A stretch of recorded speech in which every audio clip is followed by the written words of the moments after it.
Salut, c'est Yann Blake et aujourd'hui je vais vous parler de l'album La fille de Vercingétorix. Être artisan de l'œuvre de quelqu'un d'autre n'est pas une tâche facile. La reprise divise, réinterpréter, poursuivre le travail d'un autre en s'attachant au respect de l'esprit d'origine oppose d'un côté ceux qui se réjouissent de la continuité d'un plaisir personnel et ceux qui de l'autre pointent systématiquement du doigt les profits des éditeurs et des ayants droit. Astérix en est à sa 4e reprise en album de bande dessinée, sans aucun de ses auteurs d'origine, René Goscinny et Albert Uderzo. Aux manettes de ce village armoricain désormais, le scénariste Jean-Yves Ferry et le dessinateur Didier Conrad qui ont prénommé cette 38e aventure, déjà 38e aventure, La fille de Vercingétorix. L'album est paru aux éditions Albert René sous la houlette du groupe Hachette le 24 octobre dernier, soit quasiment 60 ans après la première apparition du Gaulois Astérix dans le journal Pilote. Escorté par deux chefs arvernes, une mystérieuse adolescente vient d'arriver au village. César et ses légionnaires la recherchent, et pour cause. Au village, on murmure que le père de la visiteuse ne serait autre que le grand Vercingétorix, lui-même, jadis vaincu à Alésia. S'en suivra de nombreuses péripéties et autres calembours, entre des envies d'émancipation d'adolescents, une obsession des Romains à rattraper cette fille de Vercingétorix et quelques autres perturbateurs maritimes que vous aurez plaisir à retrouver. L'alternance entre une aventure en Gaule et une dans un pays étranger est effectivement respectée, et même bien plus que cela puisque l'histoire se déroule presque intégralement au village des Gaulois, ou alors en mer, au large. En effet, ces deux chefs arvernes veulent se rendre à Londinium avec elle, pour s'en servir comme symbole et entamer la reconquête de la Gaule contre l'envahisseur. Alors quel meilleur endroit que notre village d'Irréductible pour la protéger ? Pendant que nous, lecteurs, découvrons un peu plus sur le village dont certaines parties restent encore un petit mystère, eux, les Arvernes, vont préparer la traversée de la Manche, la pensant en sécurité évidemment. Mais c'est sans compter sur le caractère fugueur de cette jeune fille et de ses acolytes armoricains. À ce stade, rien de dévoilé sur la saveur de l'album. Vous pouvez quitter cette vidéo et lire l'album en premier. Maintenant, rentrons plus amplement dans le détail. Et vous verrez qu'au-delà de ce pitch, qui est d'ailleurs ce que communiquent les auteurs en promotion, il n'y a pas beaucoup plus qui vous surprendra ou vous ravira à la lecture de cet album. Vous avez là en 3 lignes un peu tout ce que cette histoire a d'original et d'innovant. La reprise de certaines bases solides de la série et le parallèle de la résistance de la Deuxième Guerre mondiale avec des personnages aux traits familiers comme De Gaulle et Churchill en première page. Didier Conrad, malgré tout, est extrêmement talentueux. Sa capacité à s'adapter à un style graphique, un univers et même des détails techniques sur lesquels Albert Uderzo était catégorique, comme l'ancrage au pinceau, est impressionnante. Il apporte sa propre touche personnelle aux nouveaux éléments, personnages, lieux, mais franchement, si vous savez faire la différence entre du Uderzo et du Conrad, vous aurez bien du mal à le justifier. L'aisance du dessinateur après 176 planches est évidente. C'est mieux, génial, même. Graphiquement, les personnages, leurs expressions sont maîtrisées. Petite réserve quant à Astérix qui reste souvent mono-expressif, voire figé, alors qu'il offre dans bien des aventures beaucoup de potentiel mimique. Mais regardons le premier Astérix d'Uderzo, et nous admettrons qu'il faut laisser du temps à ce que la fluidité du trait soit réellement développée. Et j'aime beaucoup la modestie de Conrad d'ailleurs, qui s'exprimait sur l'album disant « Ils n'aimeront peut-être pas », de manière sereine. Et il a raison de douter. Si visuellement c'est un plaisir qui n'a rien à envier des précédents albums, scénaristiquement c'est fade. Ça n'est ni drôle, ni décalé, ni trash, ni mignon, c'est fade. Il est vrai qu'il faut se poser la question lorsque l'on émet un avis aussi critique de la nostalgie. Est-ce là de ma part un préjugement puriste? Est-ce là de ma part un préjugement puriste, rétrograde, nostalgique de la période Goscinny? Lorsque vous avez lu ou lirez l'album, pensez-vous à comparer, à vous rappeler qu'il s'agit de l'œuvre de 2 étrangers à la série, d'autres mains, avec d'énormes a priori qui vous empêchent de réellement apprécier l'album? Ça aurait pu être le cas. Mais j'ai relu plusieurs albums, avant et après, et il est indéniable que les nouveaux albums, en particulier celui-ci, ont perdu leurs différents niveaux de lecture, qui permettaient simultanément aux lecteurs jeunes et moins jeunes de dévorer avec le même enthousiasme ces albums. Je relis Le Bouclier d'Arverne, et c'est une autre lecture qu'il y a 10 ans. Là, c'est une excellente aventure pour les enfants, les adolescents, une belle offre d'identification pour eux, et encore. Non, vraiment, le traitement de l'adolescence dans cet album montre simplement la tendance à niveler cette période d'évolution intense des jeunes vers le bas, le conflit, la fugue, l'isolement, l'incompréhension, la bêtise. Partout à Tis, avec la fille de Vercingétorix, les adolescents débarquent au village. Ça craint les menhirs. Sangliers, potions magiques, pirates, ils veulent tout changer. Retrouvez Astérix, Obélix et la fille de Vercingétorix dans une nouvelle aventure qui s'annonce historique.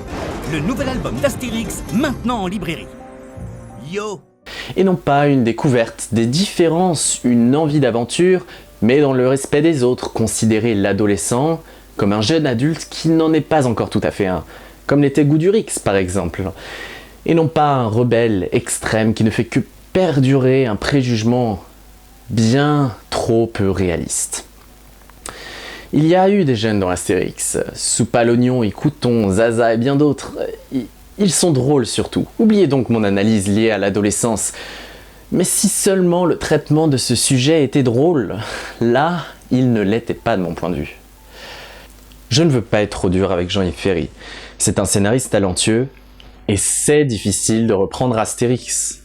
Une pression mais aussi tant de contraintes, d'éléments de tradition à conserver. Et malgré tout, il y a sa capacité exceptionnelle à réinterpréter à sa manière les codes de la série.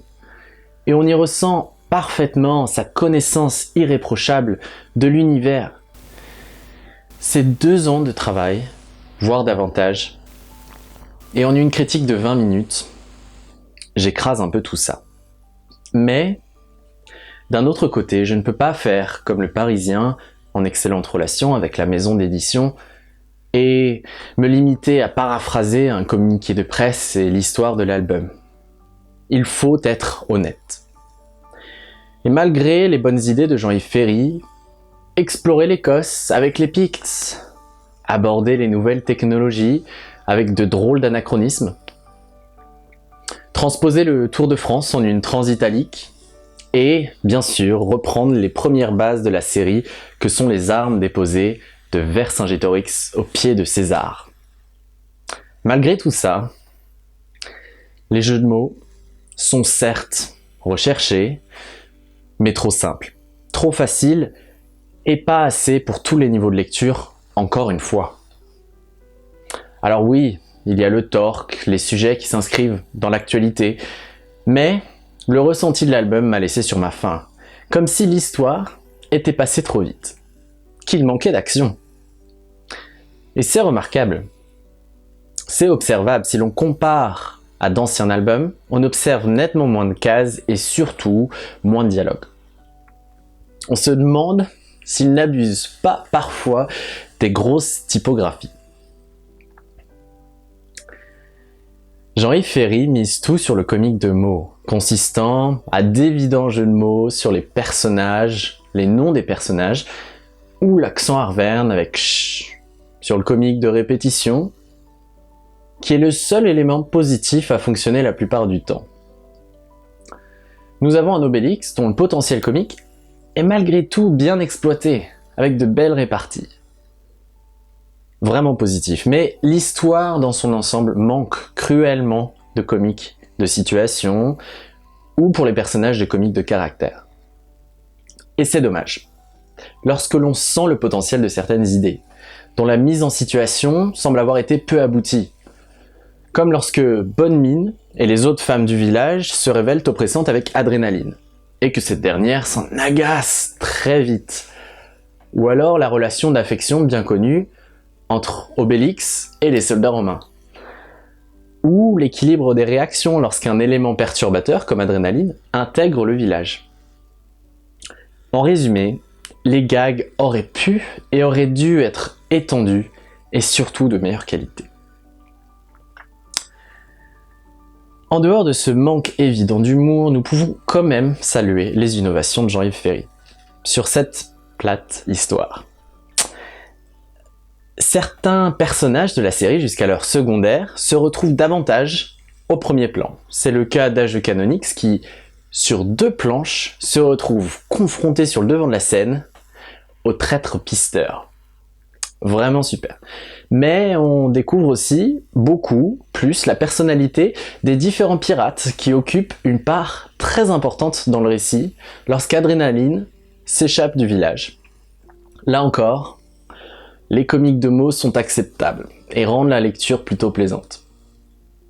L'autre point positif se rapporte sur les thématiques abordées. L'écologie, les enfants et les adolescents, surtout la place des femmes mieux considérées, qui demeurent des thématiques très importantes dans la société, et Jean-Yves Ferry a eu là une belle insertion de ces questions dans le schéma narratif de l'intrigue. Enfin, nous avons beaucoup de détails agréables parsemés tout au long de l'album, notamment plusieurs apparitions de Charles Aznavour sur le navire des pirates, fredonnant quelques airs bien connus. Globalement, le bilan est dommage, parce que sans dire que les autres albums de Ferry et Conrad étaient excellents sur tous les plans, ils étaient très bons, et allaient en s'améliorant au fil du temps.